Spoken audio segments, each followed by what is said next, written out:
Salam sejahtera buat kita semua. Saya anggota dari kelompok 7 mata kuliah Administrasi dan Manajemen Sekolah akan mempresentasikan hasil diskusi kelompok kami mengenai topik kita minggu ini, Administrasi dan Manajemen Hubungan Sekolah dengan Masyarakat. Tapi sebelumnya, saya akan memperkenalkan diri terlebih dahulu. Nama saya Megawati Junita Pardede dengan NIM 180384205039 dan rekan saya. Assalamualaikum warahmatullahi wabarakatuh. Nama saya Dewi Trisnawati dengan NIM 180384205065. Langsung saja ke materi yang pertama, pengertian administrasi dan manajemen hubungan sekolah dengan masyarakat. Jadi kita harus tahu dulu arti manajemen dan arti administrasi. Kalau arti administrasi itu adalah suatu kegiatan atau aktivitas perencanaan. Sedangkan kalau manajemen itu adalah kemampuan mengarahkan orang lain untuk mencapai tujuan yang sudah kita atur atau dibuat awalnya. Jadi pengertian administrasi hubungan sekolah dengan masyarakat itu merupakan seluruh proses kegiatan yang direncanakan dan diusahakan secara sengaja atau sungguh-sungguh serta pembinaan secara kontinu yang tujuannya adalah untuk mendapatkan simpati dari masyarakat. Dari simpati masyarakat ini kita bisa membuat operasional sekolah atau pendidikan semakin efektif dan efisien demi membantu tercapainya tujuan pendidikan yang telah ditetapkan oleh sekolah. Yang kedua adalah fungsi dan tujuan hubungan sekolah dan masyarakat. Untuk fungsi pokok hubungan sekolah dan masyarakat adalah untuk menarik simpati masyarakat dan publik sehingga dapat meningkatkan relasi yang menambah income bagi sekolah dalam rangka untuk mencapai tujuan yang telah ditetapkan. Di sini ada 4 fungsi yang udah dipaparkan. Yang pertama, fungsinya adalah untuk mengatur hubungan sekolah dengan orang tua. Yang kedua, memelihara hubungan baik dengan komite sekolah. Yang ketiga, memelihara dan mengembangkan hubungan sekolah dengan lembaga-lembaga pemerintah, swasta, dan organisasi nasional. Dan yang keempat adalah memberi pengertian kepada masyarakat tentang fungsi sekolah melalui bermacam-macam teknik komunikasi seperti majalah dan surat. Lalu kalau untuk tujuan hubungan sekolah dan masyarakat, Albert menggariskan tujuan tentang hubungan antara sekolah dan masyarakat adalah sebagai berikut. Yang pertama, untuk memajukan kualitas belajar dan pertumbuhan anak. Yang kedua, untuk memperkokoh tujuan dan memajukan kualitas penghidupan masyarakat. Dan yang ketiga, untuk mendorong masyarakat dalam membantu program bantuan sekolah di masyarakat. Materi yang ketiga itu adalah pengaruh hubungan sekolah dengan masyarakat. Pengaruh yang pertama kita bisa lihat dari kurikulumnya, di mana kurikulum sekolah yang dilaksanakan itu harus menyesuaikan dengan kebutuhan masyarakat tempat sekolah itu berdiri. Yang kedua adalah dari metode pengajaran gurunya. Di sini metode yang digunakan harus mampu merangsang siswa atau murid untuk lebih mengenal kehidupan nyata di masyarakatnya. Lalu pengaruh yang ketiga itu adalah menumbuhkan sikap pada murid untuk belajar dan bekerja dari kehidupan sekitarnya. Lalu yang keempat, pengaruhnya adalah selalu berintegrasi dengan kehidupan masyarakat. Dan yang kelima, pengaruhnya adalah sekolah harus dapat mengembangkan masyarakat dengan cara mengembangkan pembaruan tata kehidupan masyarakat. Materi yang selanjutnya adalah jenis dan faktor pendukung hubungan sekolah dan masyarakat.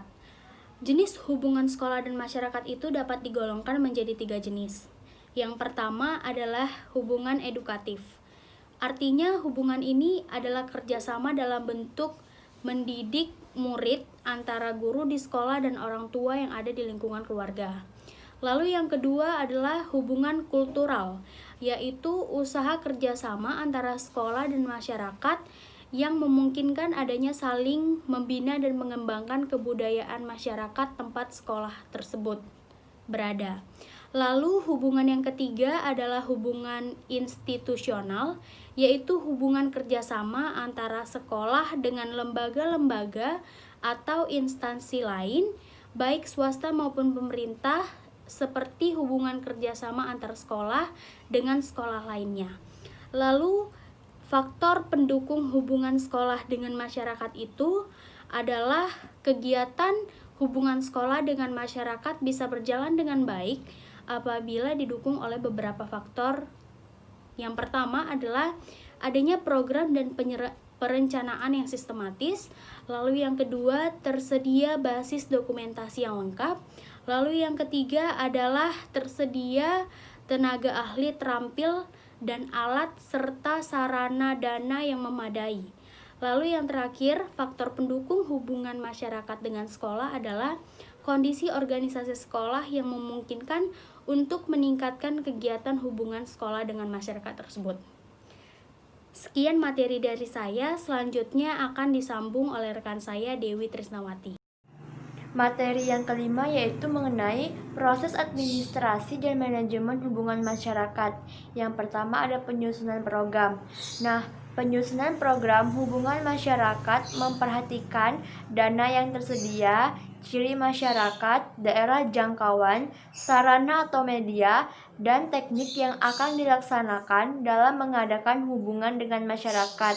Jika perencanaan tidak memerhatikan hal-hal tersebut, dikhawatirkan kegiatan tersebut tidak akan mencapai sasaran yang diinginkan. Yang kedua, ada pelaksanaan atau pengorganisasian. Pada dasarnya, semua komponen sekolah dan pelaksanaan hubungan masyarakat.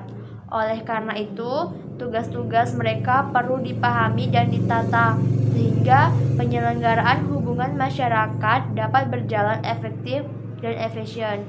Nah, dalam pelaksanaan ini perlu diperhatikan koordinasi antara berbagai bagian dan kegiatan, dan di dalam penggunaan waktu perlu adanya sinkronisasi. Yang ketiga, ada pengawasan. Pengawasan pada administrasi hubungan sekolah dan masyarakat dapat berupa evaluasi.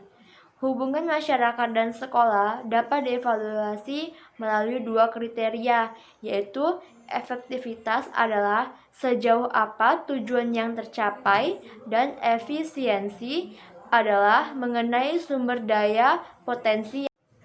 Materi keenam mengenai prinsip-prinsip hubungan sekolah dan masyarakat. Ada beberapa macam prinsip-prinsip mengenai hubungan sekolah dan masyarakat. Yang pertama, integrity. Prinsip ini mengandung makna bahwa semua kegiatan hubungan sekolah dengan masyarakat harus terpadu dalam arti apa yang dijelaskan, disampaikan, dan disajikan kepada masyarakat harus informasi terpadu antara informasi kegiatan akademik maupun informasi kegiatan non-akademik. Biasanya sering terjadi sekolah tidak menginformasikan atau menutupi sesuatu yang sebenarnya menjadi masalah sekolah dan perlu bantuan atau dukungan orang tua murid. Yang kedua ada kontinu. Prinsip ini berarti bahwa pelaksanaan hubungan sekolah dengan masyarakat harus dilakukan secara terus-menerus. Jadi, pelaksanaan hubungan sekolah dengan masyarakat tidak hanya dilakukan secara sewaktu-waktu. Yang ketiga ada simplicity. Prinsip ini menghendaki agar dalam proses hubungan sekolah dengan masyarakat yang dilakukan, baik komunikasi personal maupun komunikasi kelompok pihak pemberi informasi, dapat menyederhanakan berbagai informasi yang disajikan kepada masyarakat. Informasi yang disajikan kepada masyarakat melalui pertemuan langsung maupun melalui media hendaknya disajikan dalam bentuk sederhana sesuai dengan kondisi dan karakteristik pendengar. Yang keempat ada coverage. Kegiatan pemberian informasi hendaknya menyeluruh dan mencakup semua aspek, faktor atau substansi yang perlu disampaikan dan diketahui oleh masyarakat. Prinsip ini mengandung makna bahwa segala informasi hendaknya lengkap, akurat, dan up-to-date. Selanjutnya yang kelima ada konstruktivitas. Program hubungan sekolah dengan masyarakat hendaknya konstruktif dalam arti sekolah memberikan informasi yang konstruktif kepada masyarakat. Dengan demikian, masyarakat akan memberikan respon hal-hal positif mengenai sekolah serta mengerti dan memahami secara detail masalah yang dihadapi di sekolah. Yang keenam, adaptability. Program hubungan sekolah dengan masyarakat hendaknya sesuai dengan keadaan di dalam lingkungan masyarakat tersebut. Penyesuaian dalam hal ini termasuk penyesuaian terhadap aktivitas, kebudayaan, budaya, kebiasaan, dan bahan informasi yang ada dan berlaku di dalam kehidupan masyarakat. Materi ketujuh mengenai teknik-teknik hubungan sekolah dan masyarakat. Ada banyak teknik yang dapat digunakan sekolah untuk meningkatkan partisipasi masyarakat dalam penyelenggaraan pendidikan. Himas Dahlan Indra Fahrudi menyatakan bahwa teknik penyelenggaraan hubungan antara lembaga pendidikan dan masyarakat dapat dikelompokkan menjadi 4, yaitu teknik pertemuan kelompok atau group meeting. Teknik ini dapat berupa diskusi, seminar, lokakarya, rapat, dan sebagainya. Yang kedua, teknik tatap muka. Teknik ini dilakukan antara pihak lembaga pendidikan dan masyarakat secara individual. Yang ketiga, observasi dan partisipasi. Teknik-teknik yang dapat dilakukan dalam metode ini adalah orang tua sebagai pengamat, orang tua sebagai peserta, dan ibu pembantu kelas. Tahapan yang keempat yaitu surat menyurat dengan berbagai pihak yang terkait dengan penyelenggaraan pendidikan. Berbagai teknik untuk meningkatkan keterlibatan berbagai pihak dalam menyelenggarakan pendidikan. Teknik ini dimaksud adalah layanan masyarakat sebagai model, pemberian kesempatan kepada masyarakat, dan diskusi panel. Materi ke-8 mengenai organisasi hubungan sekolah dan masyarakat. Dalam pengertian lain, James Story menyebutkan bahwa komite sekolah adalah suatu badan yang berfungsi sebagai forum resmi untuk mengakomodasikan dan membahas hal-hal yang menyangkut kepentingan lembaga sekolah. Hal-hal tersebut meliputi: pertama, penyusunan perencanaan strategi sekolah, yaitu strategi pengembangan sekolah dalam perspektif 3-4 tahun mendatang.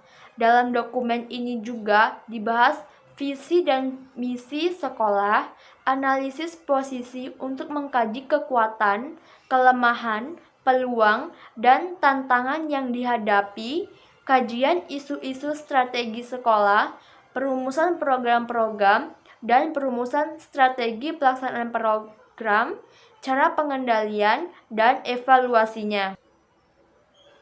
Kedua, penyusunan perencanaan tahunan sekolah yang merupakan elaborasi dari perencanaan strategi sekolah.